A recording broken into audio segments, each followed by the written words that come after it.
Hare Krishna. Então, muito boa tarde, agora novamente, oficialmente, iniciando o nosso encontro.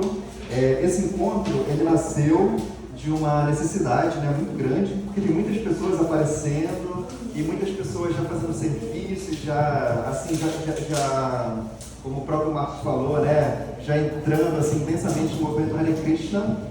Só que uma coisa muito importante é a gente saber os fundamentos, né, saber a base, saber o que está acontecendo, né, o que significa o movimento Hare Krishna. Então esse encontro, o GPS, ele nasceu de uma conversa, assim, né, estava eu e o Vraja, né, Vraja Sunda, lá na casa dele, a gente conversando, né, a gente conversa muito. Então nasceu essa proposta, nasceram várias ideias, na verdade, né. Aí a gente foi colocando assim, né, e surgiu esse nome, né, GPS, para a gente poder se localizar, para saber o que é isso, né, movimento Hare Krishna, é o que? Fala de reencarnação, mas fala de Vedas, é Índia, mas não é Índia, está aqui no Ocidente, o que é, né, é um movimento indiano, é um movimento hindu, o que é o movimento Hare Krishna, né, quem que é Prabhupada, enfim, são muitas dúvidas, né? E todo mundo vai fazendo essas perguntas, então por que não a gente não se reunir para sanar o maior número de dúvidas possíveis, né? Então nasceu esse encontro GPS, localize-se, né? Para a gente se localizar, e tem as siglas, né? Guru, Prasada e Sangha. E ao longo desses 5 encontros, nós iremos entender assim, o que é a base desse movimento Hare Krishna, né? Os fundamentos, né?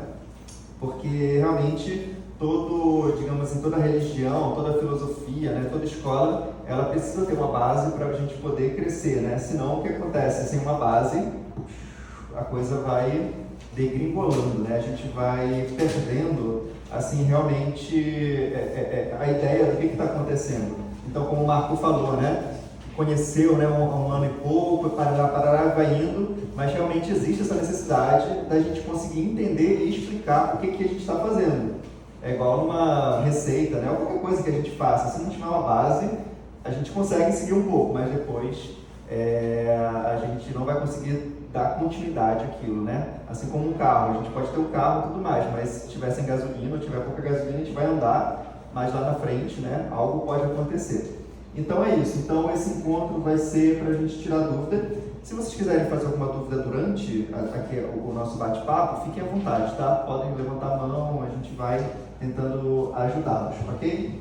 Então, esse primeiro encontro vai falar sobre o quê? Vai falar sobre os fundamentos mesmo do movimento Hare Krishna, né? O que é esse movimento Hare Krishna? Por que tem esse nome? Então, a gente vai tentar, assim, numa tentativa até suicida, falar sobre todos esses pontos, né? São 4 pontos muito importantes, mas a gente vai tentar falar até mais ou menos um pouco antes das 4, né? Então, são 2h50, legal, temos 1h e pouquinho. Ok, 1h10, né? Por aí. Então, vamos começar falando sobre a sucessão discipular, que tecnicamente é chamada de Sampradaya. Vamos falar sobre Prabhupada, a ISKCON e a nossa base filosófica, que é o Sanatana Dharma, né? Que é assim, o ponto mais importante para a gente entender, né? Sanatana Dharma. Ok? Então, na verdade, esses 4 pontos, assim, para vocês não ficarem anotando, talvez não está nos slides, a gente pode mandar os slides no grupo. Podemos mandar até E aí vocês podem anotar talvez as perguntas, dúvidas. Isso. Compartilha os slides depois. A gente pode compartilhar em PDF, inclusive, esses slides, tá bom? Aí vocês podem ficar anotando só os insights e dúvidas posteriores. Legal, esse é um bom ponto, tá bom? Então os 3 primeiros, sucessão discipular, Prabhupada e ISKCON, a gente meio que vai falar tudo junto, assim, já é um pacote, né? Mas a nossa base filosófica, que é o Sanatana Dharma, a gente vai separar um tempinho no final para falar mais sobre esse ponto, ok? Então, vamos começar. Sampradaya, sucessão discipular, o que é isso? Primeiro, Sampradaya significa, exatamente, né? Significa sucessão discipular. Sam, o que significa Sam? De Sankirta, de Sangha, Praja, tudo junto, né? Então, Sam, pra, que significa, é como se fosse digamos assim, é um fluxo, né? O pra é o fluxo, e daya, esse sufixo, ele significa algo que é dado. Então, sampradaya significa algo que é dado no fluxo, só que no fluxo junto, né? Então, a ideia é que é de um mestre espiritual, tem um mestre espiritual e ele vai dar algo para alguém, né? Que é para o seu discípulo. Então, sampradaya significa isso, uma corrente de mestres e discípulos, né? Então, um mestre tem um discípulo, que tem um mestre, que tem um discípulo, e ele se torna um mestre, e por aí vai, né? E existem muitas sampradayas, né? Sampradayas a gente pode também entender como escola filosófica, tá bom? Porque, enfim, depois a gente fala sobre isso. E também, escola filosófica também dá para entender como religião, simplesmente falando assim, religião, como por exemplo, sei lá, né? O catolicismo. Ele tem também uma corrente, né? Assim, existe o Papa, existem padres, existem arcebispos, e eles vão passando o ensinamento para outras pessoas que podem se tornar também grandes mestres, né? Por aí vai. Então, Sampradaya pode ser entendido como escola filosófica, como religião, legal? Mas aqui a gente vai chamar mesmo de sucessão discipular, e vocês vão entender por que a gente chama exclusivamente de sucessão discipular, tá? Mas aí tem um ponto, né? Se todo mestre ele já foi um discípulo e o discípulo foi mestre e por aí vai, tem que chegar num ponto, assim, num começo, né? Qual que é o começo assim da nossa corrente de sucessão discipular, né? Como por exemplo, eu me chamo Goura, meu mestre espiritual é Chandramukha Swami e o mestre dele é Hridayananda Das Goswami. E o mestre dele é Srila Prabhupada. E o mestre dele, parará. E existe uma linha, né? Onde é que acaba? Quer dizer, onde é que começa, né? Onde começa é? Krishna. Exatamente, Shri Krishna. Então, ali a gente colocou o início da nossa linha, o próprio Krishna, Shri Krishna. Só que no início, assim, é no início mesmo, tá? A gente está falando do Gênesis, a gente está falando da criação. Esse momento aqui é exatamente a criação, assim, do universo, né? Então, Krishna, ele passa esse conhecimento para... Assim, ele começa 4 linhas, primeiramente falando, né? A primeira se chama Sri Sampradaya. Sri Sampradaya é porque Krishna, ele passou esse conhecimento para Lakshmi. Então, ele passa o conhecimento, né, para Lakshmi, e Lakshmi, ela começa com a Sampradaya. Existe a Kumara Sampradaya, que são os 4 Kumaras. Então, o Krishna passa para os 4 Kumaras e eles criam a linha deles. Existe a terceira, que é Rudra Sampradaya. Quem é Rudra? Pergunto para vocês. É Shiva. Então, existe essa terceira linha, que é de Rudra Sampradaya, onde Shiva, ele recebe o ensinamento e vai repassar o ensinamento. E existe a quarta, que é Brahma Sampradaya, né? Que é o próprio Senhor Brahma, que é o nosso, digamos assim, o nosso arquiteto original, né? Ele que cria, assim, toda a estrutura do universo, né? Ele recebe e cria. Então, Krishna, ele passa diretamente para essas 4 pessoas. Essas Kumaras são 4, mas enfim, vamos entendendo assim, né? E eu botei a última em negrito, por quê? Porque você vai se aprofundar? Oi? Porque você vai se aprofundar? Exatamente, que é, sim. Essa em negrito seria para falar? Exatamente, porque a nossa linha, né, saindo meu mestre espiritual é Chandramukha Swami, tem Parará, tem Prabhupada, por aí vai, e passa por Brahma e depois vai para Krishna. A nossa linha não passa pelas outras 3, mas tem um ponto interessante, como eu botei lá em cima, essas 4 linhas, elas são Sampradayas Vaishnavas, né? Vaishnava significa aquela pessoa que é seguidor de Vishnu, né? Vishnu e Krishna é a mesma coisa nesse ponto, né? Um ponto pra gente de compreensão. Vishnu e Krishna é a mesma pessoa, né? Narayana também. Um dia, quando vocês estiverem estudando, vocês vão ver essas nomenclaturas e são as mesmas, e são 3 nomes da mesma pessoa, tá bom? Assim como Govinda, assim como outros nomes. Então, esses 4, eles são devotos de Krishna. Então, existe a Shri Sampradaya, Kumara Sampradaya, Rudra Sampradaya, Brahma Sampradaya. E uma coisa importante, existe até hoje. Assim, existe na Índia, quando a gente... eu ainda não fui, né? Mas estamos indo talvez em janeiro. Então, dá para encontrar todas essas linhas, elas convivem pacificamente, tá? Não é que exista... Assim, todo mundo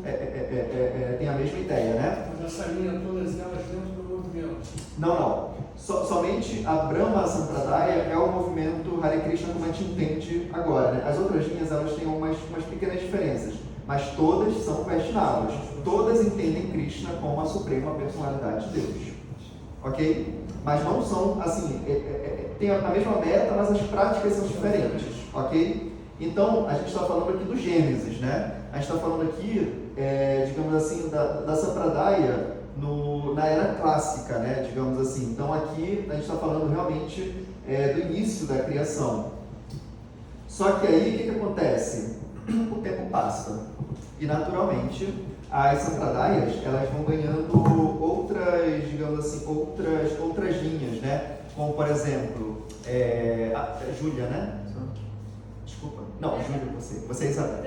Isso, Isabela, eu confundi. É que vocês são um pouco parecidas, mas enfim. Então, você falou que ela é batista, né? Então, existem vários segmentos também dentro do cristianismo, né? Existem vários segmentos dentro do islamismo e por aí vai. Então, isso acontece, acontece e sempre vai acontecer, né? Essas muitas divisões.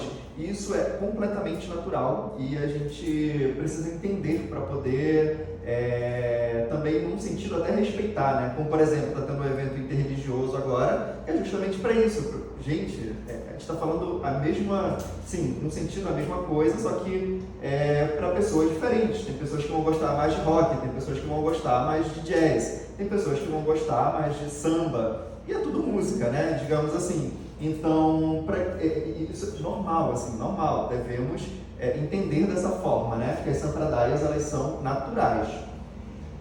Então, nós temos outras Sampradayas. Essa parte aqui é mais para questões de curiosidade, tá? A gente não vai se aprofundar nesse tema.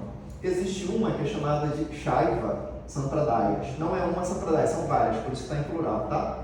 Existe a Shakta Sampradayas, também está no plural. E a última é a Smarta Sampradaya, que está no singular, e eu vou explicar. Shaiva Sampradayas, Shaiva é mais um nome de Shiva. Então, essas Sampradayas, elas entendem Shiva como a suprema personalidade de Deus. Isso é bastante curioso, porque a gente viu que Shiva, ele tem uma Sampradaya, né, Vaishnava, ele é de uma Sampradaya Vaishnava, Niruddha Sampradaya, mas tiveram pessoas que falaram, não, Krishna não é a suprema personalidade de Deus, é Shiva que eu vou adorar. Então, as pessoas adoram Shiva, né? São várias ramificações. Gostam? Sim. Você sabe se eles usam a Gita? A quem? A Shiva Sampradaya? Não sei, eu nunca me aprofundei nesse assunto, né? Quando a gente for na Índia, a gente pode... Mas eu acho que não, assim, não sei. Não deve usar. Shakta Sampradaya é curioso, porque Shakta vem de Shakti. E Shakti é uma energia, né? Uma energia de potência, assim, né? De Krishna. E é atribuído às deusas do hinduísmo, né? Parvati, Durga, Lakshmi, por aí vai. Então, Shakta Sampradaya são as Sampradayas que adoram as deusas do hinduísmo. Mas, curiosamente, existe a Shri Sampradaya, que começa por Lakshmi, né?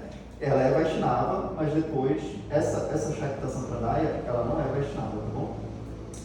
E existe a terceira, que é a Smarta Sampradaya. E essa a gente vai precisar entender um pouco mais. Não é da nossa linha, mas a gente vai precisar entender um pouco para poder compreender como que a gente chegou aqui em 2025 no formato que a gente está, tá bom? Então essas aqui são as Sampradayas.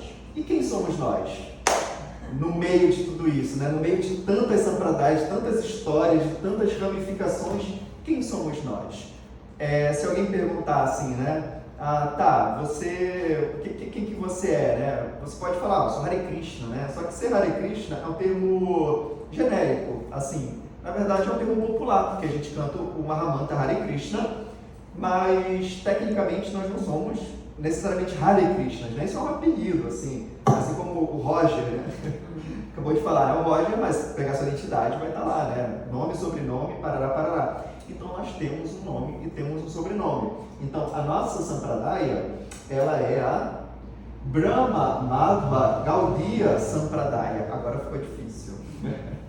Como a gente falou lá no começo, né? Tem a Brahma Sampradaya, só que tecnicamente nós somos da Brahma Madhva Gaudiya Sampradaya. Também podemos nos chamar de Vaishnavas, mas como eu já expliquei, existem 4 Sampradayas Vaishnavas. Então, fala, eu sou Vaishnava. Tá, mas você é da Rudra, da Shri, da Kumara ou da Brahma Sampradaya? fica muito aberto, né? Fica muito generalizado. Então nós temos um nome e sobrenome muito técnico, que é Brahma Madhva Gaudiya Vaishnava. Brahma, conta de Brahma, né? Que é o criador. Ah, sim, você tem uma questão? Sim. Não, pode. Você falou das ramificações das religiões, né? Sim. Então, essa aí é uma ramificação daquela Brahma. Isso. É uma ramificação, né? De lá. Uhum. Exatamente. Então sai de Brahma, né, na verdade, Brahma, e vai descendo por essa linha de sucessão discipular, né, que é a Sampradaya. Só que aí eu vou explicar agora por que a gente ganha esses outros nomes, né? Existe ramificação, mas existe uma linha direta, né? E essa é a nossa linha direta, né? Essa é a nossa Sampradaya, digamos assim, direta, né, de mestres e discípulos. Então, agora a gente vai falar um pouco sobre quem é Madhva, porque Brahma, acho que todo mundo conhece, assim, né? É bastante comum, né? Bastante popular, o Senhor Brahma, que é o primeiro ser criado, né? Ele que nasce no início, né? Quando não existia nada nesse nosso universo material, e ele, a partir dele, né? A partir de uma meditação que ele faz, de uma austeridade muito grande, ele consegue ter o poder para poder criar todo o universo material, né? Então ele é o nosso arquiteto, né? Assim, original. Mas aí o que acontece? Agora eu vou explicar sobre Madhva, depois eu vou explicar sobre Gaudiya, né? O que acontece? Vocês lembram que eu falei da última Smarta Sampradaya? Essa Smarta Sampradaya, ela é uma Sampradaya que começou com uma pessoa, assim, um mestre espiritual, um acharya, chamado Shankaracharya. Não sei se vocês já ouviram falar, foi uma pessoa muito importante e ele foi a pessoa que iniciou a Smarta Sampradaya. E o Madhva, né, que é Madhva Acharya, ele foi um outro mestre espiritual, um outro acharya que, digamos assim, teve uma influência nesse meio, né, entre Smarta Sampradaya e Brahma Sampradaya. E isso a gente vai ver agora, né, a relação, por que Madhva ele aparece no nosso nome e no nosso sobrenome, né, de quem nós somos, de quem somos nós. Então, na Bhagavad Gita que vocês têm a introdução. No final da introdução, a última parte da introdução vai ter isso aqui. Vocês podem encontrar lá, que é toda a nossa linha de sucessão discipular. Está vendo o último ali, Prabhupada? A C. Bhaktivedanta Swami Srila Prabhupada, e lá o primeiro, Krishna, né? Então, todas as Bhagavad Gitas têm isso, tem a introdução. E a última parte da introdução é a sucessão discipular. Evam Parampara Praptam Imam Rajasho Vidhu, Bhagavad Gita 4.2. Este Bhagavad Gita, como ele é recebido através desta sucessão discipular. Então eu botei ali em negrito alguns personagens. Está vendo o segundo, que é Brahma? Aqui, né? Ele está em negrito. E temos esse aqui, o oitavo, que é Madhva. Está escrito errado. Não, desculpa. Está certo. Na verdade é esse aqui, Madhva, né? Que é o quinto. Eu botei o negrito errado. Então, quinto, nós temos Madhva. E bem aqui, ó, nós temos o 22, que é Chaitanya, que é o responsável pelo terceiro nome, né? Que é Gaudiya. Então a nossa linha é essa é de Brahma, Madhva e Gaudiya, né? Que é referente a Gauda, o lugar onde Chaitanya Chaitanya nasceu. Então, a nossa linha de sucessão discipular, tecnicamente é chamada assim, por conta desses grandes personagens. Ok? Então, voltando ao assunto sobre o nosso amigo Shankara, né? Tá vendo aqui? Página 63 para quem estiver procurando. Página 63 para quem estiver procurando. E então, esse assunto aqui é muito legal. Eu sempre quis estudar isso. Eu tive essa oportunidade de estudar agora, né? Me aprofundar. É um assunto bem interessante que a gente vai falar agora para a gente poder entender a nossa evolução filosófica. Então, vamos amarrar os pontos. Essa daqui não é a nossa linha, não é uma linha de sucessão discipular, né? Tecnicamente falando. Essa daqui é eu botei como evolução filosófica. Por quê? Porque quando Krishna ele apareceu a última vez, há 5.000 anos atrás, ele apareceu num momento de virada de eras, né? Existia a Dwapara Yuga, e na Dwapara Yuga existia um nível assim, de espiritualidade muito avançado, né? Realmente as pessoas elas eram muito mais piedosas, muito mais virtuosas, muito mais austeras, por aí vai. Só que com o início da nossa era, que se chama Kali Yuga, houve um problema, né? Porque o Dharma, a justiça, começou a perder assim, a sua base, né?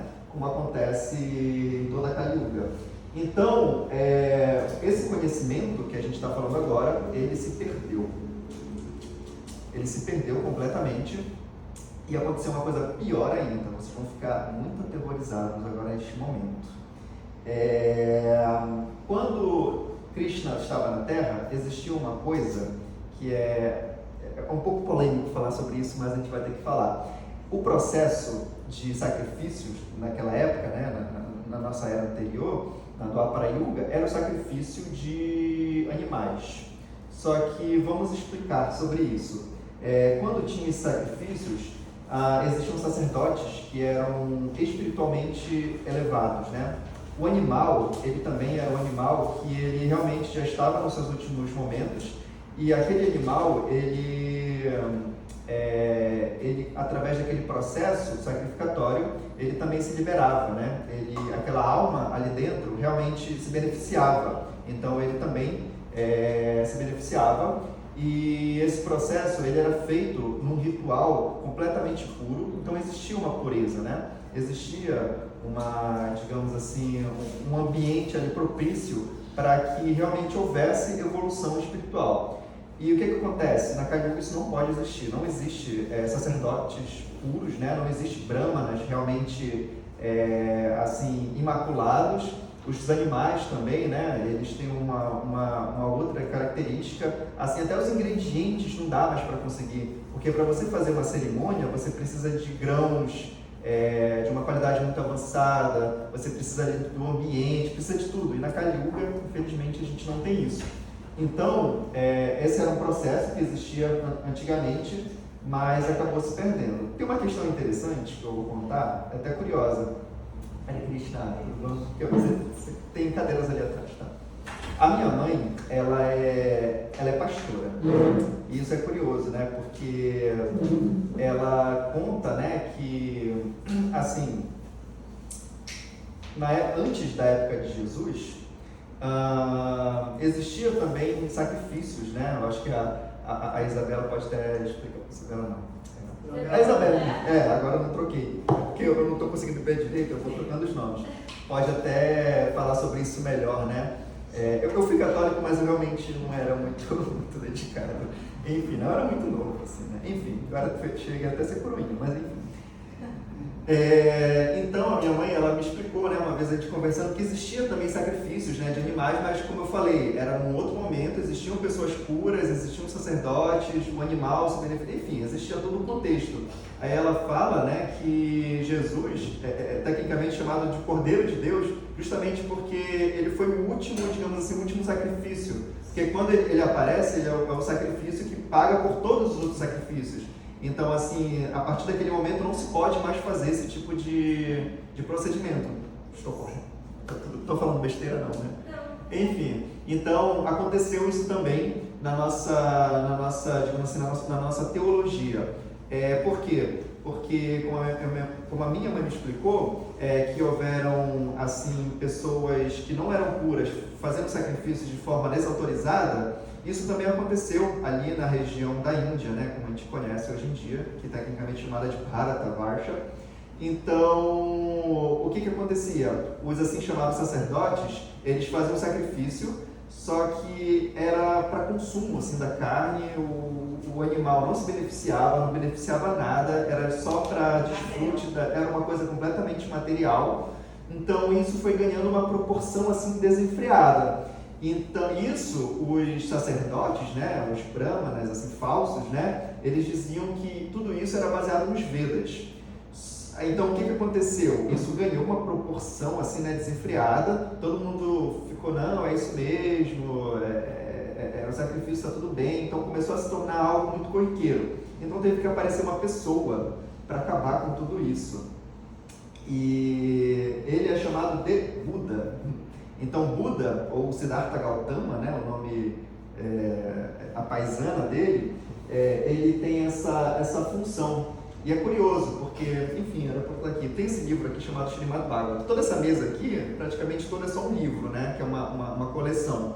É interessante porque esse livro ele tem mais de 5.000 anos e nele Krishna fala toda vez que ele já veio, quando ele vem e quando ele virá. É interessante que ele fala, na Kali Yuga eu virei como Buda. Ele usa esse mesmo tema para poder acabar com esse processo, né, com esse processo sacrificatório que é completamente assim, uma atrocidade, né? Então, o Buda é curioso que, apesar de ele ter uma filosofia, entre aspas, uma filosofia, né, completamente diferente, Krishna ele fala que ele é o próprio Buda, assim, numa encarnação que ele vem para poder acabar com essa prática.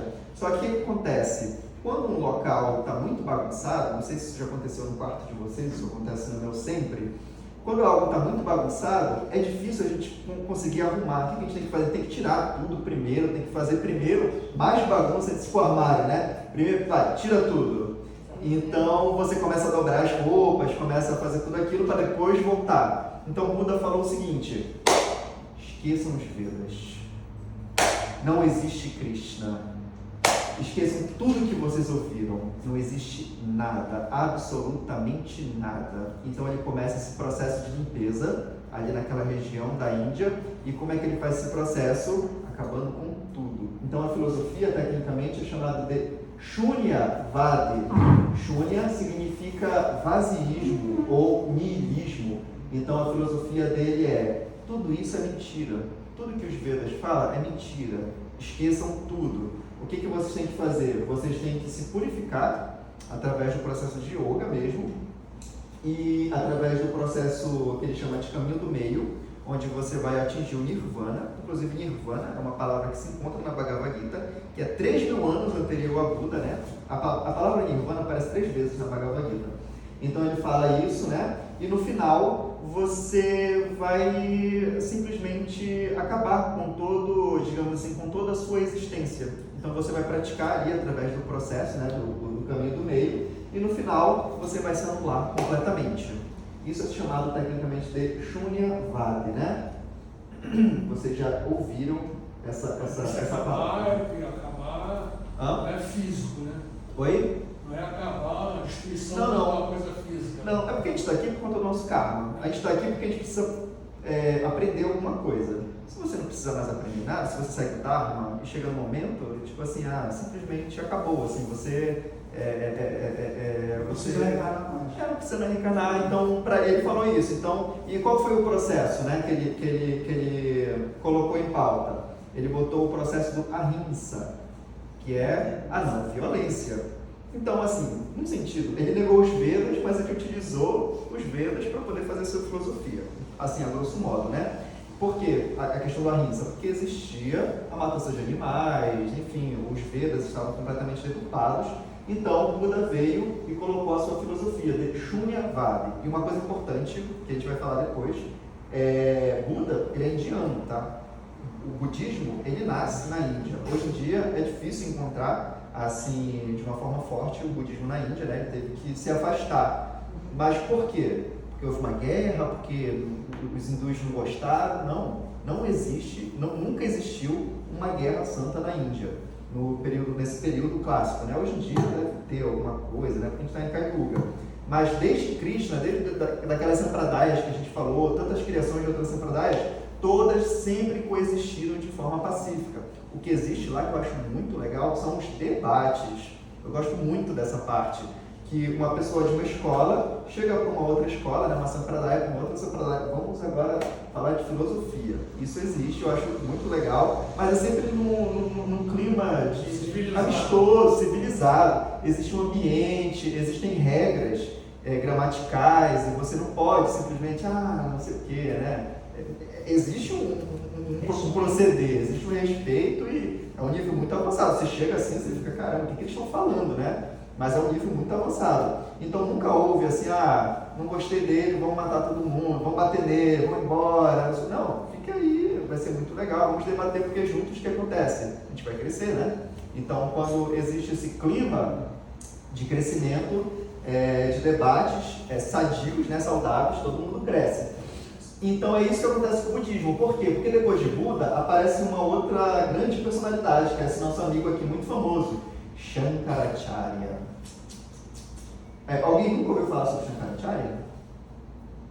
Shankaracharya é um personagem muito importante, né?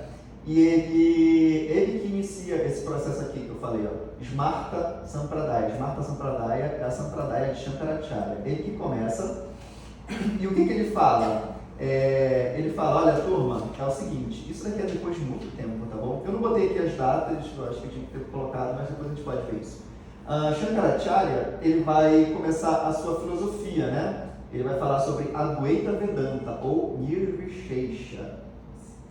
Nirvishesha, né? Acho que é século VIII. O Buda é 500 anos antes de Cristo, né? E o Shankara acho que é século VIII, 800 depois. Legal, mas tanto de uma janela, né? É muito tempo. Shankaracharya vai falar sobre Advaita Vedanta. O que significa o A na frente da frase? É igual no latim. Negação. É uma negação, né? Quando tem o A na frente. E Dvaita é um cognato, é dual, assim, dualidade, né? Então, A é uma negação da dualidade. Então, não existe dualidade. Então, o que Shankaracharya vai falar? Olha, a filosofia budista, legal, ela ajudou, né? Teve essa questão do ahimsa, parará, só que o fim, né? Assim, a meta, eu não concordo. Ele fala assim, o que ele faz? Ele retoma os Vedas, ele dá novamente aos Vedas uma posição de destaque. Então ele pega os Vedas e ele vai falar, olha, o Vedanta, Veda, né, significa conhecimento, é a literatura védica, né? Todos esses livros aqui são literaturas védicas, né? E esse tracinho em cima quer dizer que aqui tem dois As, então são duas palavras, né? Veda, e aqui deveria ter um outro A, mas para não ter dois As, coloca o tracinho em cima para economizar, né? Então, Anta significa conclusão. Então, qual é a conclusão dos Vedas, né? Qual que é o Vedanta? É a Advaita, é a não dualidade. Então, Shankaracharya, ele volta com os Vedas e fala, olha, a verdade absoluta é a Advaita. Não existe diferença entre eu e Deus. Ele fala isso, né? Ele fala assim, que todos nós, na verdade, somos Deus, assim, num sentido, e que a meta não é mais o vaziismo, né? O nihilismo de Shunya. A meta é Nirvishesha, que é o impersonalismo. Então ele vai retirar o Shunya, né? o nihilismo, o vaziismo da Índia, e ele vai introduzir Nirvishesha, que é o impersonalismo. Legal? Então esse daqui é o Shankara, né? Mas aí uma coisa interessante, Shankara, para quem conhece Shankara, ele é uma encarnação, né? Obviamente ele já teve outras personalidades, né? E originalmente quem que é Shankara? É o próprio Shiva, ele é Rudra. Então, Shiva, ele se camufla, né, como Shankara para poder pregar o Advaita Vedanta. Mas para quê? Para poder acabar com a questão de Shunya, né? Como eu falei, a questão da limpeza, né? Você tira tudo do armário. Aí, Shankaracharya, ele vem, não, agora vamos começar a dobrar a roupa para depois voltar tudo para ali, né? Então, ele coloca Nirvishesha como uma filosofia da época. Ele realmente domina tudo, né? Ele realmente acaba, assim, completamente com a filosofia do vaziismo. Mas uma coisa interessante, Shiva, ele é da Rudra Sampradaya. Ele é um Vaishnava, mas ele prega o impersonalismo, é interessante. Depois eu posso mandar para vocês, meu mestre espiritual, Chandramukha Goswami, ele fez em português um livro chamado Bhaja Govinda, que Shankaracharya, no final da sua vida, ele chutou o balde, ele realmente, como é que se diz? Ele revelou a sua identidade e ele escreveu uma série de poemas chamado Bhaja Govinda, né? Que significa Adore Govinda, Adore Krishna, né? Então no final da vida dele, ele falou, olha galera, tava só brincando, eu realmente sou um Vaishnava e Deus vocês têm que... pessoa. No finalzinho ele mostrou assim, né? Mas, enfim, ele colocou lá a sua filosofia porque ele precisava fazer isso. Não tinha como avançar, né? Ele realmente precisava ir pouquinho por pouquinho. Então depois aparece uma outra pessoa aqui chamada de Ramanuja Acharya. Aí ele já vai fazer uma coisa diferente, né? Aqui no Advaita Vedanta, ele fala que nós somos Deus, né? Nós somos que a meta é a gente se purificar para no final a gente se fundir. Então, Buda fala para a gente se anular e Shankara fala para a gente se fundir. Se fundir no quê? Na energia de Krishna. Porque Krishna, como a gente sabe, ele tem uma energia chamada de Brahman, que é a energia, né? Como o Espírito Santo, né? Como a gente pode chamar, que é a energia que permeia tudo, que sustenta tudo. Então a ideia de Shankara é da gente se purificar para poder se fundir em toda essa energia, né? Como se fosse uma gota pingando no oceano, né? Imagina, uma gota d'água pingando no oceano, se fundiu e é isso, né? A gente perde a nossa personalidade, perde a nossa individualidade e se funde. Só que aí depois aparece um carinha muito importante chamado Ramanujacharya, onde ele vai falar sobre Vishishta Dvaita Vedanta, né? Vishishta, o que eu fiz? Vishishta significa qualificação. Então ele vai continuar com a Dvaita, tá vendo aqui a Dvaita e aqui a Dvaita, só que ele começa um outro tipo de filosofia chamado Vishishta Dvaita Vedanta, ou seja, a conclusão dos Vedas, né? A conclusão dos Vedas é que nós não somos, nós somos não duais, né? Que é Advaita, não dual, porém Vishishta significa qualificação. Porém, a alma, que somos nós, temos uma qualidade. Aí ele já começa a falar que não é de total igualdade, assim, que nós não somos Deus. Então ele fala sobre o não dualismo qualificado. Então a alma, ela já começa a ganhar uma qualidade, já começa a ganhar assim uma importância, né? E esses três juntos, Vishishta Dvaita, Advaita e Shunya, eles vão se manter com umas filosofias importantes. Porém, Shunya vai perdendo força e a filosofia de Shankara e de Ramanujacharya começa a ganhar muita importância, que é o impersonalismo. Aí agora vamos entrar realmente na nossa linha, que é de Madhva. Lembram que nós somos Brahma, Madhva, Gaudiya, Sampradaya, né? Ou Brahma, Madhva, Gaudiya, Vaishnavas. Por quê? Porque Madhva, que é esse nosso rapaz aqui, muito importante, ele vai falar, olha galera, não é nem a Dvaita, nem a Vishishta Dvaita. Tinha outras filosofias, mas eu não quis botar aqui pra gente não prolongar muito, tá? São muitos acharyas. Então Madhvacharya vai falar sobre Dvaita Vedanta, finalmente podemos respirar, porque a Dvaita é não dual, né? E aqui Dvaita significa dual. Então a meta dos Vedas é a dualidade. Eu sou uma pessoa, Deus é uma outra pessoa, nós somos diferentes e nós sempre seremos diferentes. Existe uma diferença, eu não sou Deus. Deus, ele tem a sua importância, tem a sua posição e nós somos uma alma individual à parte. Então, nós somos tecnicamente chamados de personalistas. Nirvishesha significa o quê?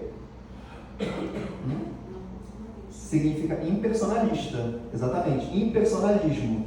E o Dvaita é o personalismo. Deus é uma pessoa, ele tem a sua personalidade e ele é diferente, nós não somos Deus. Até porque, sejamos sinceros, se nós fôssemos Deus, como é que a gente ia cair em ilusão, né? Todos nós aqui estamos em ilusão, nós temos esse corpo que vai durar seus 100 anos, 100 e pouco, mas depois vai perder, né? Como é que Deus ia e não faz muito sentido, assim, né? Para algumas pessoas, obviamente, né? A gente respeita, mas não tem como a gente ser, né? Algo, ser o absoluto e estar completamente limitado. Eu não posso voar, eu não posso saber o que vocês estão pensando. Se eu estiver com fome, eu vou sofrer. Se meu dente estiver doendo, vai doer. Deus não pode ter um dente que está doendo. Tipo, ele vai sentir dor, vai sentir miséria, vai sofrer, vai ter calor e manifestação em Copacabana, assim, realmente sério que a gente vai se achar tanto para ele menos, né? Seja menos. Então, Madhvacharya, ele vem com essa filosofia, ele vai falar, não, nós somos a parte realmente de Deus, né? Ele é uma outra pessoa. Então, essas três filosofias, elas se mantêm muito fortes. Advaita, Vishishta Dvaita e Dvaita Vedanta, né? Essas três filosofias, elas se mantêm muito fortes na Índia. E o que acontece? Quando o Chaitanya aparece, há 500 anos atrás, né? Que é o último aqui, Brahma, Madhva, Gaudiya, Sampradaya, né? Então, Gaudiya vem de Gauda, que é o local onde Chaitanya nasceu. Então, Chaitanya, ele não é um acharya somente, né? Esses personagens aqui são acharyas. Chaitanya, ele é o próprio Krishna. Ele é o próprio Krishna de 5 anos atrás que apareceu e por aí vai. E ele veio para acabar com as dúvidas, né? Entre Dvaita, Vishishta Dvaita, tem Dvaita Vedanta, tem um que é Shuddha Dvaita Vedanta. Ele fala, olha, ele vai falar Atitya Veda Tattva. A verdade, que são essas filosofias, ela é simultaneamente igual e diferente. Ela é Atitya, significa inconcebível. Então a verdade ela é inconcebível e ela é igual e diferente a tudo isso que vocês estão falando. E o que isso significa? Que... você tem uma questão? Esse Madhava, ele seria discípulo de Vyasa. Exatamente. Depois de Vyasa Vyasa 4. teria escrito os Vedas. Exatamente. É esse dessa dele. Aqui o quarto, né? Então, Chaitanya, ele fecha completamente todos os nós, porque ele é o Chaitanya, ele é Krishna, né? Tipo, o Vedanta, ele é a fonte do Vedanta, né? Inclusive na Bhagavad Gita que vocês têm, Natasha, abra aí capítulo 15, verso 15. Todo mundo tem o livro, né? Você ainda está sem livro, né? Já vai chegar ao seu. Capítulo 15, verso 15. É o principal verso da Bhagavad Gita. É o verso que Prabhupada mais falou nas suas aulas. 15, capítulo 15, verso 15.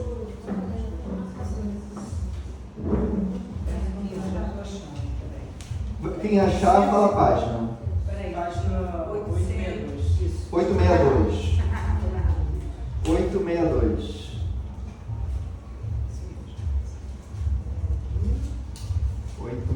Todo mundo achou? Ele vai falar 862.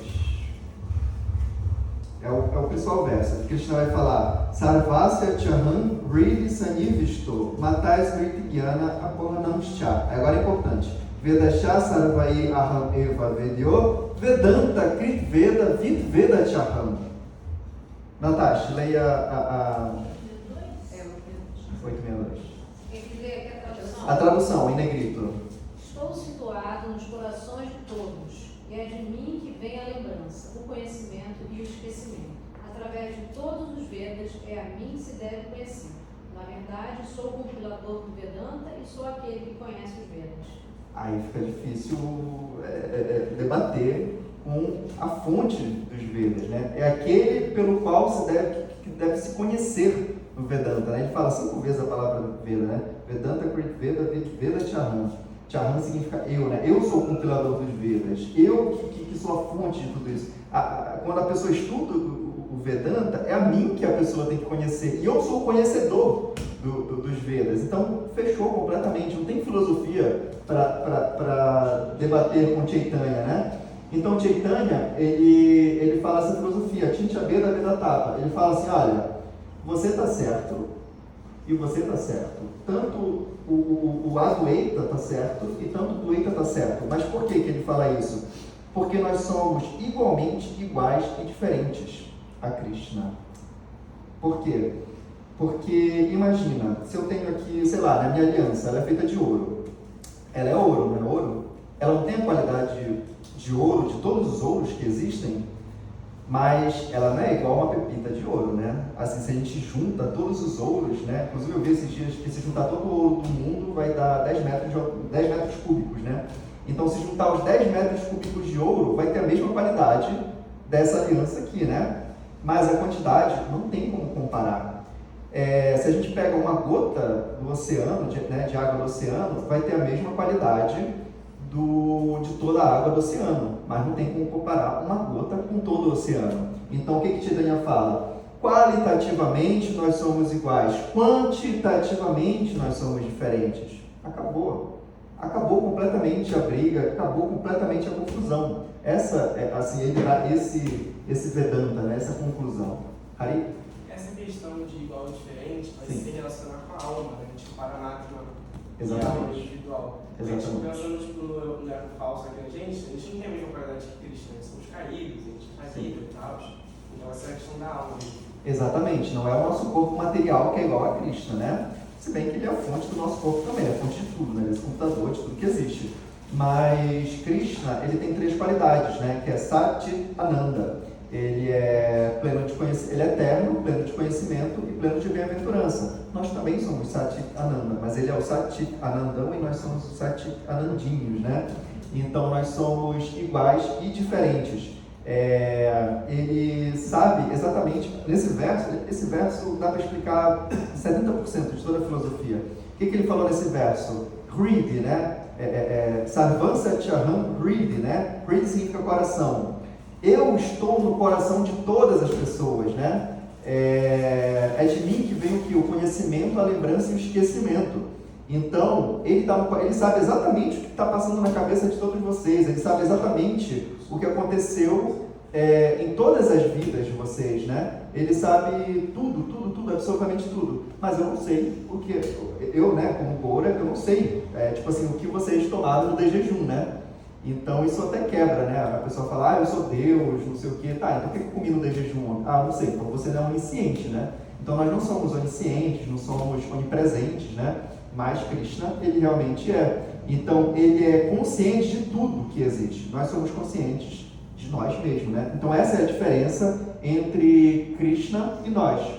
Krishna, ele é absoluto, ele sabe exatamente tudo o que está acontecendo, e nós somos diminutos. Nós temos consciência, mas consciência de nós mesmos, né?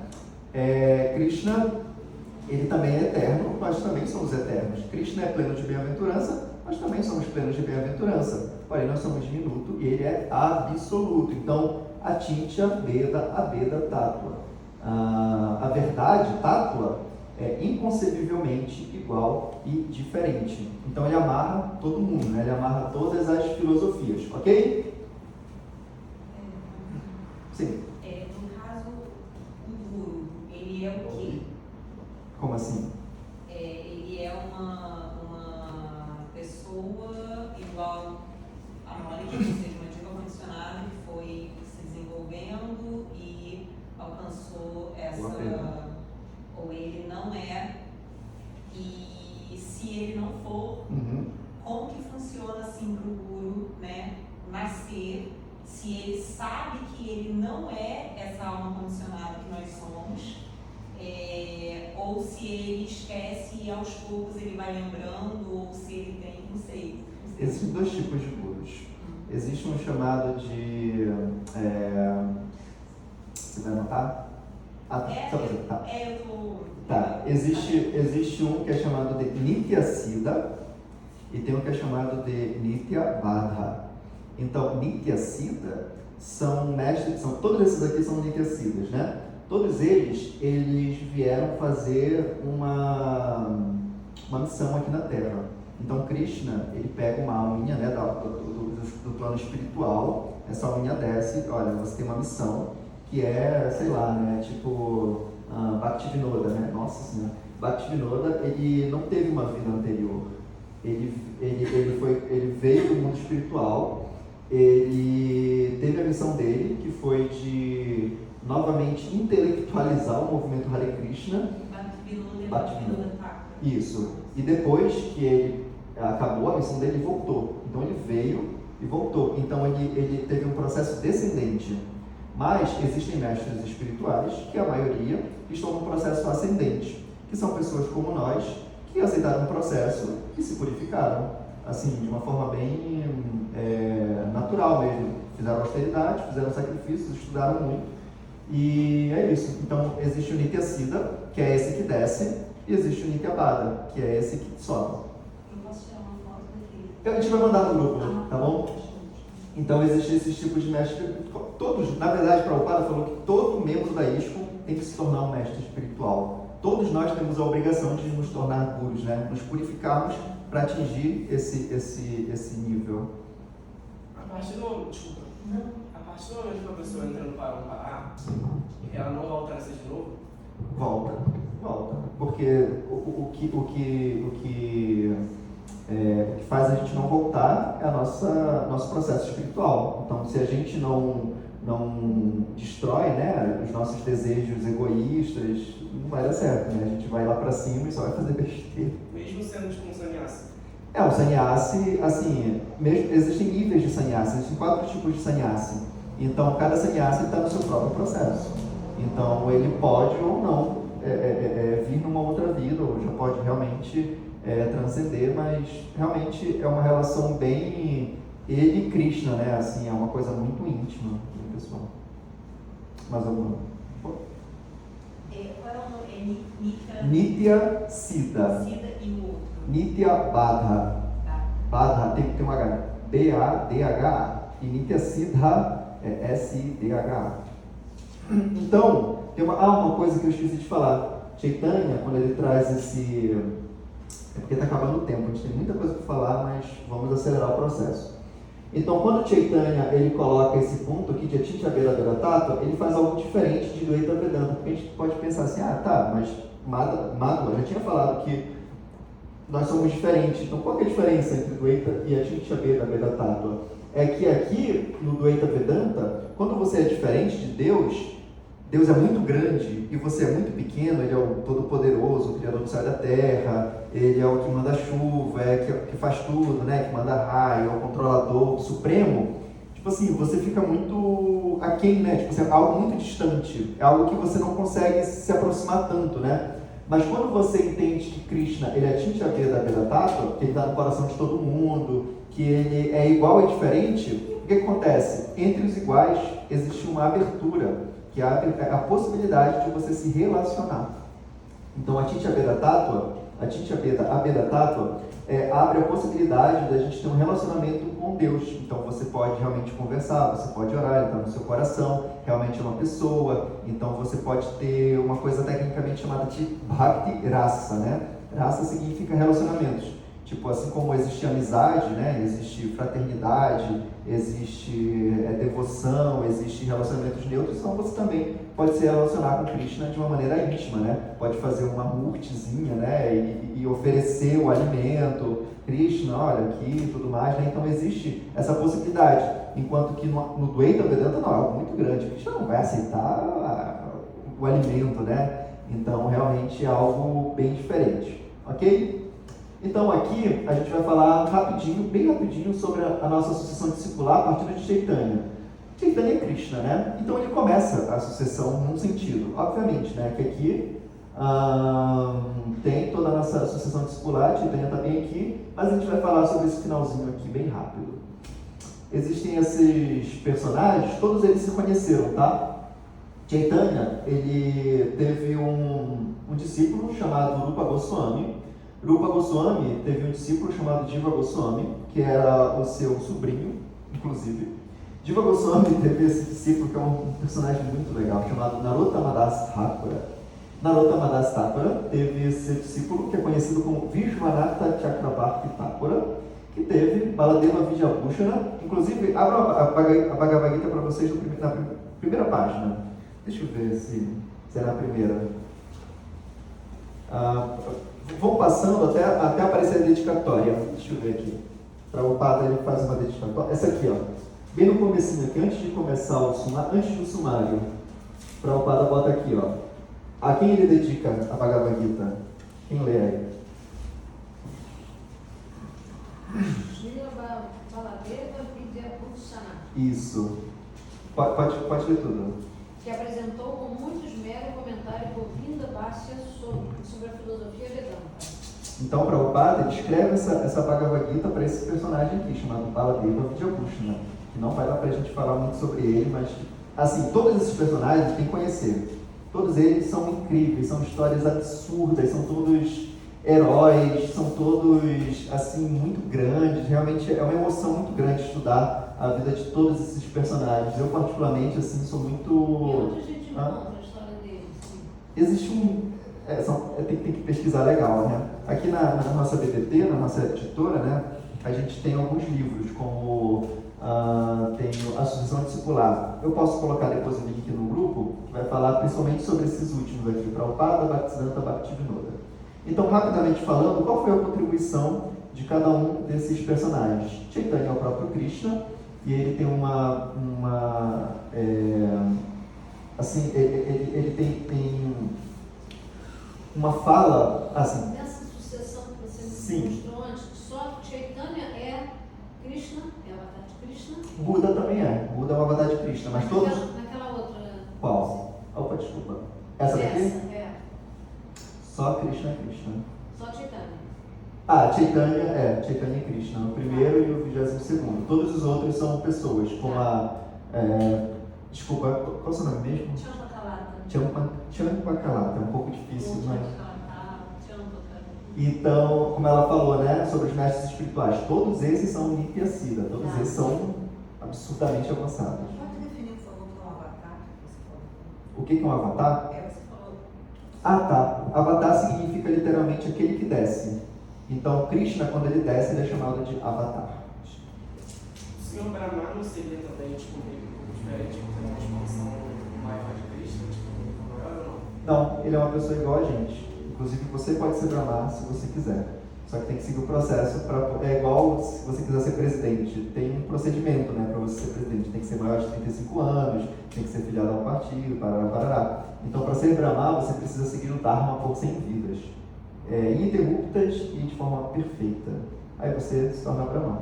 Inclusive, tem universos materiais que ninguém consegue chegar nesse nível e Krishna ele tem que vir como Brahma. É engraçado. Então, temos esses personagens, né? Chaitanya, ele fala esse verso aqui chamado Chaitanya Manjushra. É engraçado, né? Porque, tipo, Sócrates, ele não escreveu nada, né? Assim, ele só veio, falou e foi embora. O próprio Jesus, né, também não escreve. Buda também não escreve, e Chaitanya também não escreve. Ele deixa 8 versos, assim, que são bem interessantes, mas ele tem esse comentário aqui que eu vou falar daqui a pouco, chamado Chaitanya Manjushra. São 5 comentários de Chaitanya. Rupa Goswami, ele escreve um livro chamado Bhaktirasamrita Sindhu, que é onde ele vai colocar toda a filosofia de Chaitanya. É um livro muito importante, inclusive, depois eu posso mostrar para vocês. Jiva Goswami, ele vai criar escolas de aplicação desse livro, chamado Bhaktirasamrita Sindhu. Narottama Das Thakur, ele é muito legal, ele populariza o conhecimento. Ele tira das elites, né, da elite intelectual, e ele escreve canções como se fossem marchinhas de carnaval no idioma da turma, né? Então isso é bem legal, porque ele faz isso. Esse é Narottama, né? Só que o que acontece quando um conhecimento é popularizado? Acontece muita coisa ruim. Realmente a turma pega e bagunçou legal. Olha, a inversão da tradição. Bagunçaram legal, olha. Pegaram a filosofia, pegaram a Bhagavad Gita e introduziram. Tinha um grupo, antes de Chaitanya, já existia esse grupo, chamado Sahajas. Então os Sahajas, eles eram, assim, pessoas bem... Antes de continuar, o que vocês acham? Porque, assim, realmente, correr com esse assunto aqui, eu não me sinto muito... Enfim, eu acho que é muito interessante tudo isso, é bem legal a gente pegar, e hoje a gente teve uma introdução, teve uma meia horinha, né? O que vocês acham de depois a gente dar uma continuada, tipo, na hora do jantar, alguma coisa assim? Só pra gente não correr muito, né? Aí a gente poderia voltar só para finalizar, tá bom? Então eu vou finalizar esse ponto aqui, o restante a gente, na hora do jantar, a gente pega o pratinho, vem aqui e finaliza, tá bom? Narottama era um guru medíocre. Todos eles são. E no caso, assim, existe um impacto negativo na Bhakti de Narottama por ele ter popularizado, ou a intenção foi essa, e é claro, né, que a gente não sabe de tudo, mas não sei se você entendeu. Entendi. Muito boa sua pergunta. Boas suas perguntas. Não tem impacto negativo nenhum, porque Chaitanya que mandou fazer isso. Chaitanya Krishna, ele falou, olha, preach, né, espalhe, né, para todos os 7 cantos, né, inclusive Chaitanya faz isso. O Mahamantra Hare Krishna, né, Hare Krishna, Hare Krishna, Krishna Krishna, Hare Hare, Hare Rama, Rama Rama, Hare Hare, sempre foi da elite intelectual brahmínica, porque eles não queriam que acontecesse isso, né, que houvesse digamos assim, entre aspas, né, assim, uma contaminação. Claro que o Mahamantra nunca se contamina. Inclusive, temos gravações, né, hoje em dia, né, tem do... Oh, meu Deus, como é aquele músico? Tem George Harrison, tem, enfim, vários músicos, né, tem a Sulta... Esqueci o nome dela. Enfim, tem vários músicos importantes que fazem isso, né? De espalhar. Então Chaitanya fala, não, olha, é para todo mundo. Então ele pega esse mantra e espalha, né? Só que só em umas pequenas partes da Índia. E Narottama Das não, ele consegue espalhar mais ainda. Inclusive ele que cria o Festival de Domingo. Isso que a gente tem hoje em dia, de palestra, Kirtan, palestra e praçada, foi Narottama Das que criou. E ele criou isso num Gaura Purnima, não é Gaura Purnima, né? Que é o aniversário de Krishna. Então ele pegou o aniversário de Krishna, chamou a galera, Kirtan, né? Muita música, depois uma palestra da Bhagavad Gita, como a gente vai ter daqui a uns 15 minutos, e depois a praçada. Ele que criou isso. E ele chamava a galera e fez uma coisa muito grande, né? Esse é Narottama Das Thakura, ele populariza o conhecimento. E como eu falei, né? Quando se populariza, infelizmente a gente perde, né, um pouco as estribeiras. Mas por quê? Não dá para falar tão detalhadamente, mas mesmo antes de Chaitanya, existia um grupo chamado Sahajas, e esses Sahajas, eles pegam o conhecimento, abraçam esse conhecimento, e eles começam a deturpar o conhecimento. A gente pode ter um outro encontro só para falar sobre os Sahajas, né, porque eles, assim, realmente fizeram muita besteira. Vishwanatha Chakravarti, ele é do século XVII já, tá? Vishwanatha Chakravarti, ele consegue reorganizar o movimento Hare Krishna, porque ele já tinha perdido completamente, assim, a moral, né? Uma questão popular, e essa turma aqui, ó, os Vishishta Dvaita, Dvaita Vedanta, eles sempre foram de alto nível, sempre muito intelectuais. Então, quando se torna algo popular, eles começam a rechaçar, como se fosse algo realmente, assim, algo, assim, não sério, né? Então, o Vishwanatha Chakravarti escreve um livro chamado Madhurya Kadambini, que é um livro muito importante, eu muito indico todos vocês a lerem, Madhurya Kadambini ou Madhurya Kadambini, mas é Kadambini, né? Então, esse livro aqui ele é muito importante, ele vai retomar novamente a filosofia para o centro, né? Porém, não existia ainda uma organização, digamos assim, estruturada, né? Então aparece esse personagem aqui chamado Baladeva Vidyabhushana. Por quê? Esse Baladeva Vidyabhushana, como a gente leu na Bhagavad Gita, né, que Prabhupada ele dedica, ele faz o quê? Ele vai confrontar toda essa turma. Porque nessa época de Baladeva Vidyabhushana tinha um problema. Todos esses amigos aqui, todos eles têm o quê? Tem o nome de Vedanta, né? Vedanta. E vocês já ouviram falar sobre Vedanta Sutra? Vedanta Sutra é um livro que todas essas escolas têm que estudar. É a base de toda a filosofia. Você é uma escola, você tem que entender desse livro chamado Vedanta Sutra. Mas quem que escreve o Vedanta Sutra? Quem que sabe? Vyasadeva escreve o Vedanta Sutra. E qual que é o comentário natural do Vedanta Sutra? É o próprio Srimad Bhagavatam. Esse livro aqui, ó, que eu falei, né, a maioria desses livros aqui em cima, aqui a gente vai fazer uma estante. Por isso está bagunçado, mas tudo isso é livro, tá? A gente vai fazer uma estante aqui bonita. E quem que escreve o Srimad Bhagavatam? Vyasadeva. Então, o cara que escreveu o Vedanta Sutra, que é Vyasadeva, escreveu o Srimad Bhagavatam, que é o comentário natural do Vedanta Sutra. Então, a gente nunca precisou ter um comentário, assim como essas escolas, elas têm um comentário delas sobre o Vedanta Sutra, mas a gente nunca precisou porque já tem o Srimad Bhagavatam. Mas aí... Do próprio autor, meu Deus, que é esse rapaz aqui, ó, o quarto. Opa, tá vendo esse quarto aqui? Vyasa.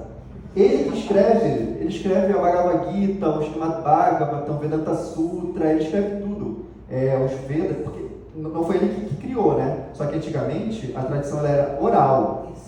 E a partir desse momento ele começa a escrever, né? Então não é que ele criou, ele é uma pessoa também, ele não é Krishna. Inclusive Vyasa é um título, é como se fosse doutor, né? Assim, inclusive aquele acento ali atrás é chamado de Vyasasana, né? Que é asana, quem faz yoga sabe, né? Que a asana é a posição, posição, e Vyasa é o assento, né? Então é o assento, é a posição de Vyasa. Então quem senta na Vyasasana está falando sobre literatura védica. Então a gente nunca precisou, né, ter um comentário do Vedanta Sutra. Então, alguns, uma literatura considera que ele seja também Avatar Krishna, não tem? Eu não sei, mas realmente não é não. Inclusive o nome dele é Krishna Dwapayana, que ele nasceu num lugar onde tinham 2 ilhas. É uma história incrível. Nossa, muito incrível. É o meio que Vyasadeva, né? Vyasa é Vyasadeva, mas é um título, tá? Como se fosse, sei lá, o literário. Exatamente, né? Como se fosse exatamente um título, mas ele é uma pessoa normal, Uma né? graduação. Oi? É uma graduação. Isso, é uma graduação. E você precisa fazer muito isso aqui. O Vyasadeva da próxima era, né? Porque cada era tem um Vyasadeva, ele está, neste exato momento, se preparando para isso. Mas isso é uma outra história. Ele se chama Ashwatthama. Oi? É muita história, por isso que eu gosto muito. Então, esse rapaz aqui, chamado Baladeva Vidyabhushana, ele escreve o comentário do Vedanta Sutra. Ele chama de Govinda Bhashya. Por quê? Porque a gente não tinha um comentário, então ele vem e ele escreve em 2 semanas. Observa assim, ele tinha 20 anos. Você tem 3 anos, Hari, para se graduar. Você tem 17, né? Então você tem 3 anos para ficar nesse nível aqui de escrever um comentário do Vedanta Sutra. O que significa a palavra bala? Sabe? Bala significa força. Força. Deva é divina, então é a força divina, né?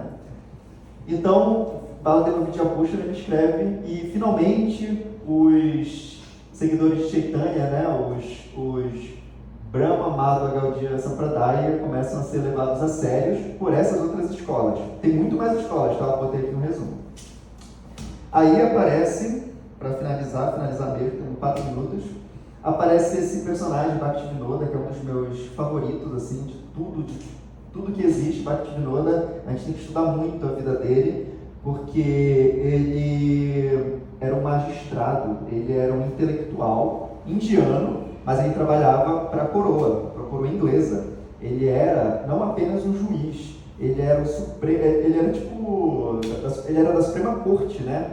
Eu ia usar um termo, mas enfim, tem questões políticas, melhor não entrar, né? Então, ele era a pessoa mais importante, assim, o cara que mandava prender e mandava soltar, mesmo assim, ele era o cara mais importante. Por quê? Porque ele era absurdamente inteligente, ele era absurdamente prático, assim, um caso que as pessoas levavam semanas, ele resolvia em meia hora. Chegava, parará, resolveu. Ele era uma pessoa, um intelectual absurdamente avançado, mas ele era também um Vaishnava, né? Ele era um devoto de Krishna. Então, o que ele faz?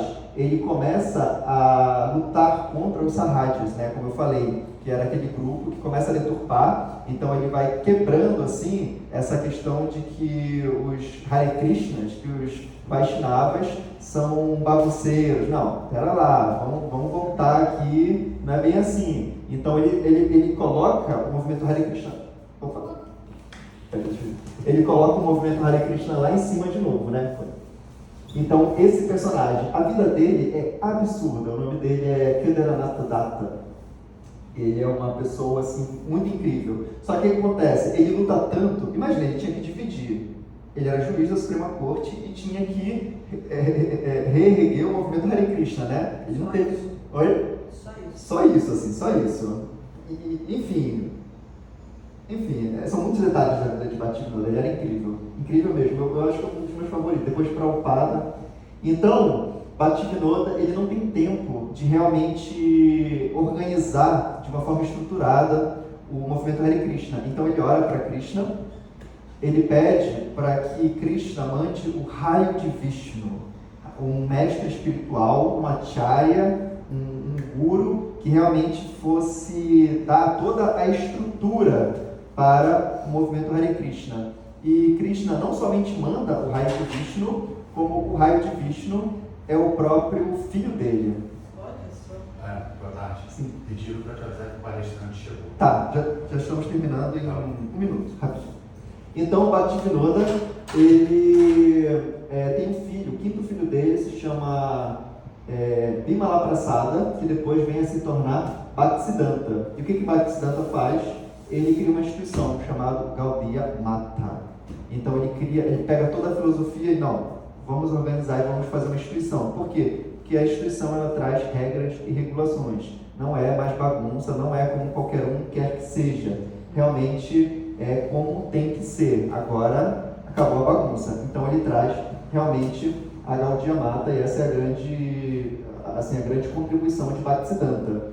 E depois de Bhaktisiddhanta nós vamos entrar em Ase Bhaktivedanta Swami Srila Prabhupada daqui a pouco, tá bom? Prontinho. Então falamos sobre eles, né? E terminamos em Bhaktisiddhanta, que foi o mestre espiritual de Prabhupada. E Bhaktisiddhanta ele era filho de Bhaktivinoda. Como vocês lembram, né? Bhaktivinoda ele orou para Krishna mandar o que ele chamava de raio de Vishnu, né? E Krishna mandou não somente o mestre espiritual, como mandou o filho dele. Bhaktisiddhanta nasceu como Bimala Prasada, foi o 5º filho de Bhaktivinoda. Bhaktivinoda teve 12 filhos. E aqui está faltando alguns mestres, tá? Que eu não estou falando. Então, como eu falei, cada mestre espiritual, ele deu alguma contribuição, né? Eu botei aqui do lado a contribuição deles. E o mestre espiritual seguinte, ele mantém aquilo que o Acharya anterior falou e ele adiciona algo mais, né? Então, Chaitanya, ele falou sobre Radha e Krishna e sobre o Mahamantra Hare Krishna como processo para a gente alcançar a nossa meta. Rupa Goswami, aqui Chaitanya ele não escreveu nada, né? Rupa Goswami, ele escreve os ensinamentos de Chaitanya. Jiva Goswami, ele cria escolas para poder aplicar essa literatura. Narottama Dasa, ele tira da elite, né, o conhecimento e joga para o público geral. Só que aí tem um problema, né, com a popularização acaba virando bagunça, né? Então, Vishwanatha Chakravarti ele vai novamente ele vai escrever esse livro, Madhurya Kadambini, para poder reaver o processo de Bhakti, segundo Chaitanya. E Baladeva Vidyabhushan ele vai trazer o movimento de Bhakti para as escolas, né, essas escolas aqui. Então vai fazer Bhakti se tornar algo sério, né, novamente. Bhaktivinoda ele vai iniciar o processo de expansão, escrevendo muitos livros e realmente acabando assim com os grupos sarrádias, né? Na verdade eram 13 grupos, mas o mais importante, assim, o mais danoso era o movimento sarrádia. Então ele acaba com toda essa turma.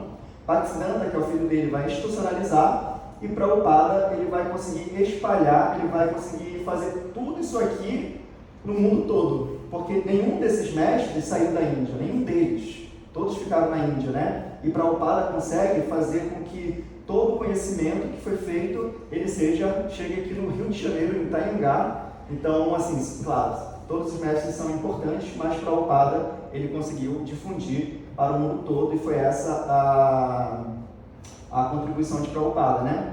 Então, aqui, só para falar sobre esse verso, que é chamado Chaitanya Manjusha, são as 5 opiniões de Chaitanya. Isso daqui é bem importante. Essa daqui é a base da nossa filosofia. Então, vocês lembram, né, lá no começo, que um dos pontos que a gente tem que falar é a base filosófica, a Sanatana Dharma. E a nossa base filosófica é essa daqui, que é o Chaitanya Manjusha. São as 5 opiniões de Chaitanya, né, que é o Sanatana Dharma. A forma mais adorável da Suprema Personalidade de Deus é Krishna, o filho do rei de Vraja. Ok? Segunda, Vrindavana é a morada mais adorável. Terceira, a mais elevada e mais prazerosa forma de adoração a Krishna é aquela das vaqueirinhas de Vraja, de Radharani e das golpes. Quarta, a obra Srimad Bhagavatam é a autoridade imaculada, ou seja, que não se polui, né? Que são aqueles livros ali que eu tenho falado desde o começo. E por último, o amor puro a Krishna é a meta última e mais elevada da vida, ok? Então essa é a meta última, né? Que é o amor puro a Krishna. Eis as opiniões conclusivas do Sr. Chaitanya pelas quais temos a mais autoestima. Então essa daqui é a base, né? Se alguém perguntar, olha, essas são as nossas metas, né? E a nossa prática total, né? Livro, Krishna, o amor puro a ele, e por aí vai, sobre Vrindavana e sobre as golpes. Essa é a nossa base. Então, para finalizar, vamos falar aqui sobre os 7 propósitos da ISKCON. Para que serve a ISKCON, o que a gente está fazendo aqui e o que a gente tem que fazer aqui, né? Agora, para finalizar mesmo. Então, Prabhupada, em 1966, ele tinha pouquíssimos discípulos, mas mesmo assim ele vai no cartório e ele vai formalizar a instituição ISKCON. Então, em 1996 é criada a ISKCON, e Prabhupada, mesmo bem no início, ele foi em 65, isso daqui é em 66, né? Então ele já sabe exatamente tudo o que tinha que ser feito, né?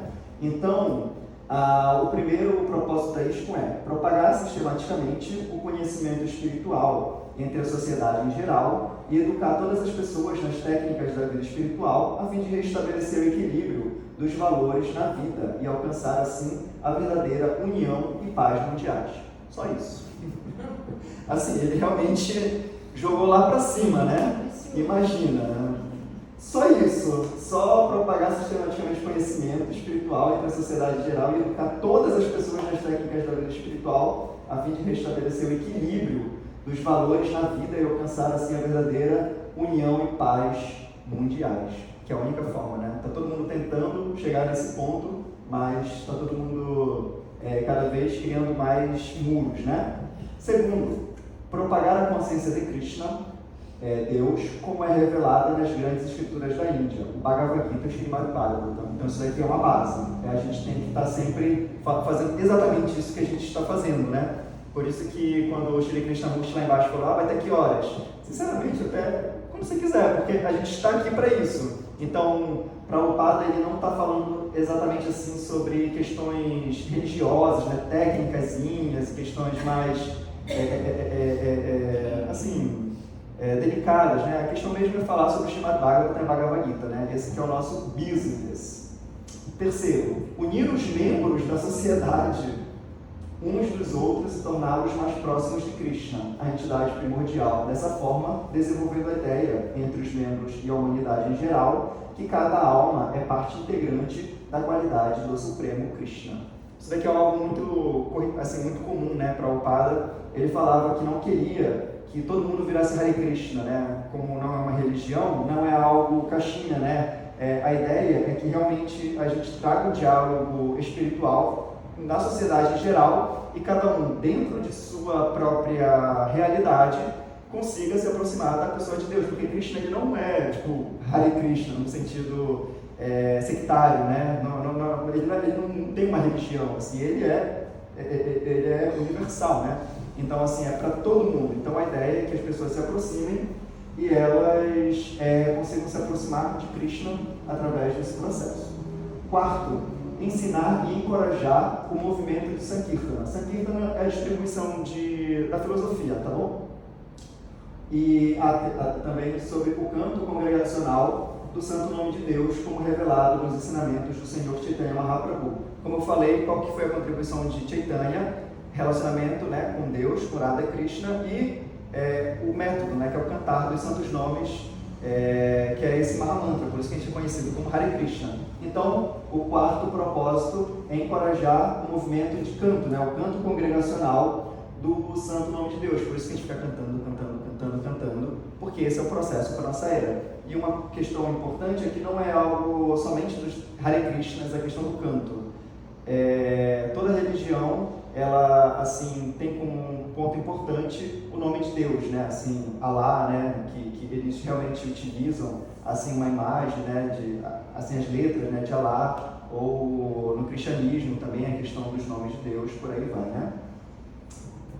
Quinto, erigir para os membros e para a sociedade em geral um local sagrado de passatempos transcendentais dedicado à personalidade de Krishna, que é o que a gente está fazendo aqui, um local sagrado onde a gente consegue se unir para poder conversar e para poder debater sobre assuntos espirituais. Por isso que é exatamente o que a gente já está fazendo, né? Esse é o propósito da ISKCON, né? O cantar, a janta, a conversa, esse curso, é para isso que serve, né?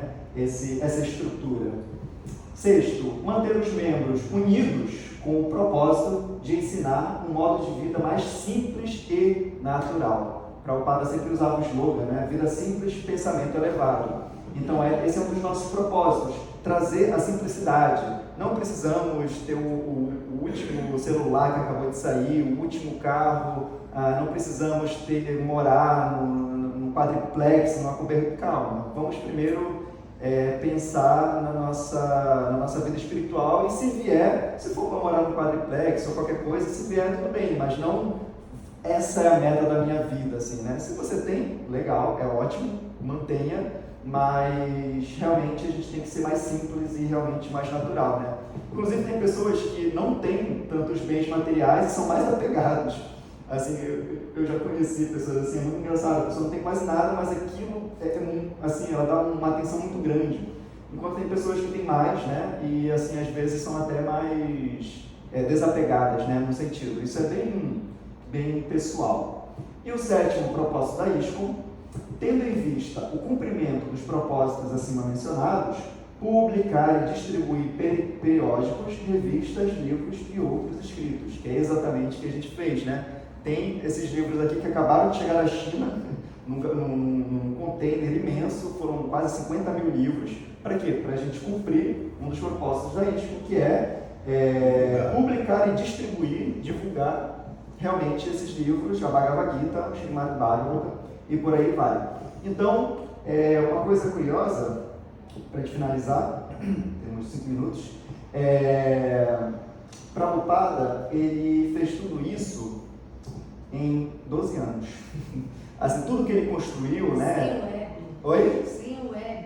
Sem internet. Sem internet. E pior, sem apoio nenhum, porque, assim, né, como eu falei, Bhaktisiddhanta, ele cria Gaudiya Mata, né? E Prabhupada, ele é discípulo de Bhaktisiddhanta e ele participa dessa instituição. Mas quando ele sai da Índia, ele não tem um amparo, assim, ele consegue, a duras penas, né, uma passagem num navio cargueiro, não era um navio de transporte de pessoas, ele veio da Índia para... Oi? Como carga que fosse. Exatamente, como se fosse uma carga mesmo. Ele, com seus 69 anos, ele fez aniversário dentro desse cargueiro. Infartou 2 vezes. Ele passou 2 meses nesse cargueiro, da Índia até, não sei se vocês já viajaram de barco, eu sou lá do norte, é horrível. É muito, muito ruim, fica balançando e aquela coisa, né? E, enfim, então ele passou por toda essa dificuldade, né? Com 70 anos não tinha nada, exatamente, absolutamente nada. Ele tinha rúpias, 20 rúpias, sei lá, 40 rúpias, mas rúpias ele não conseguiu trocar aqui, porque dava, sei lá, $2, $3. Então ele realmente não tinha nada, assim, absolutamente nada. Ele tinha apenas um contato de um amigo que tinha um filho que morava em algum lugar dos Estados Unidos. Então, quando ele desceu do navio, que se chamava Jaladuta, ele não sabia se ia para a direita ou para a esquerda, ele realmente não sabia o que fazer. Então, ele se encontra com esse rapaz chamado Gopal, esqueci o sobrenome dele, enfim. Mas aí ele se encontra, ele vai para a casa desse rapaz, e ele já era um sannyasi, né, idoso, e na casa dele eles comiam carne, fumavam, e tinha toda aquela situação. E depois ele vai indo para lugares muito ruins dentro da cidade, né, por Bowery. Ele é assaltado, tipo, ele mora num quarto que não tem banheiro, ele tinha que andar várias quadras para tomar banho na rodoviária. Então, assim, não é que houve uma estrutura, né? Ele vai construindo ao longo do tempo, né? Então, ele tem um período de 12 anos para poder conseguir criar realmente toda essa instituição mundial. Aí depois, né, ele realmente tem facilidades e consegue fazer 14 voltas ao mundo, tem discípulos importantes, né, como George Harrison, ou como o bisneto do Alfred Ford, né, que ainda é vivo, o Henry Ford. O nome dele é Ambarisha Das, que ele é uma pessoa muito importante, inclusive passou alguma dificuldade umas semanas atrás, mas já está bem. Então, toda essa estrutura, ela é a ISCOM, e ela tem esses propósitos aqui de trazer novamente para todas as pessoas um estilo de vida mais simples, onde a gente possa cantar, né, os nomes de Deus e praticar a nossa espiritualidade, que não é algo novo, né? Ele não cria, está tudo aqui, ó. Aqui a história, 500 anos, aqui mais de 2.000 anos e aqui mais de 5.000 anos, né? Então é algo muito forte, é algo muito grande. Não é algo que a gente está criando, né? Não é algo novo, é algo que sempre existiu, que existe e sempre existirá. Então, essa daqui é a nossa base, né?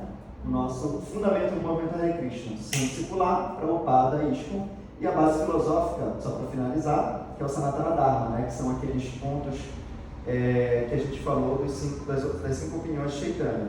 Sanatana significa eterno e Dharma significa ocupação. Então, essa daqui é a nossa ocupação eterna. Okay? É isso como o Prabhu falou. Bhakti, a meta de Bhakti é qual? Quem lembra? A meta de Bhakti é Bhakti. Exatamente.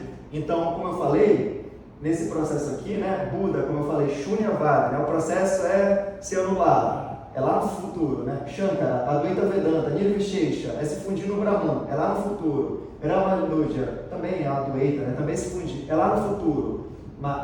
E Dvaita, né, que já é personalista, mas é algo muito distante entre eu e Deus, enquanto que Chaitanya não, é aqui, agora, você consegue se relacionar com Krishna porque você é igual, diferente, mas também é igual a ele, abre para o relacionamento. Então, nós temos essa filosofia como algo do aqui e agora. Tipo, vocês ouvindo é Bhakti, eu falando é Bhakti, vocês comendo é Bhakti, então tudo isso faz parte de Bhakti Yoga. E o que a gente vai fazer daqui a 10 anos? A mesma coisa, Bhakti Yoga, né? Como eu falei aqui, Narottama Das Thakur, ele que inventou esse festival de domingo, né? Essa brincadeira que a gente fez de cantar e pular, ele que inventou. Mas antes já acontecia, obviamente, mas ele popularizou, obviamente, né? Então já era feito, é feito e continuará sendo feito. Então o que a gente vai fazer no mundo espiritual? O que a gente vai fazer no céu? Vai cantar, vai dançar, vai fazer exatamente isso aqui que a gente está fazendo, né? Então é para sempre, assim, é algo de antes, algo de agora, é algo que é eterno. Então Sanatana significa eterno e Dharma é ocupação. Então a nossa ocupação eterna é praticar Bhakti Yoga, é se relacionar com os devotos, né, de Krishna e com Krishna. Inclusive, agora para finalizar mesmo, o verso de hoje falou exatamente sobre isso, né? Engraçado, se a gente tivesse marcado a palestra, Foi nessa hora. se a gente tivesse marcado, né? Matita, Matgata, Pranava, Gata, Marashpara, Katayanta, Shama, Tiaga, Matichá, Tuxambichá. Os pensamentos de meus devotos puros residem em mim, suas vidas são plenamente devotadas a meu serviço. Eles obtêm grande satisfação e bem-aventurança, sempre se iluminando uns aos outros e conversando sobre mim. Então é um processo de amizade, é um processo de estar junto, né? É um processo de nós estarmos fazendo algo realmente proativo, né? Se unindo para o quê? Para obter grande satisfação e bem-aventurança. Sabe quando a gente canta Hare Krishna, aí depois a gente fala Hare Rama? Esse Rama bem aqui, ó. Esse Rama, ele significa o quê? Desfrutar bem-aventurança transcendental. Então daqui que vem Shanti, né? O que significa Shanti? Paz. Então a gente vai alcançar a satisfação, que é a paz, e Ramanti, né? Que é a felicidade transcendental. Então, é isso. Esse é o objetivo de Prabhupada, esse é o objetivo de todos os acharyas. Agora é arregaçar as mangas e realmente seguir o processo, né? Mas isso a gente vai falar nos outros encontros. Então, domingo que vem, a gente se encontra, tá bom? Para falar sobre... deixa eu botar aqui. Para falar sobre... Vai ser uma live passada. Vai falar sobre o que é Krishna, o que é a alma, o que é o corpo, o que é a Bhagavad Gita e sobre os nossos principais livros. Ok? Então, muito obrigado pelo tempo.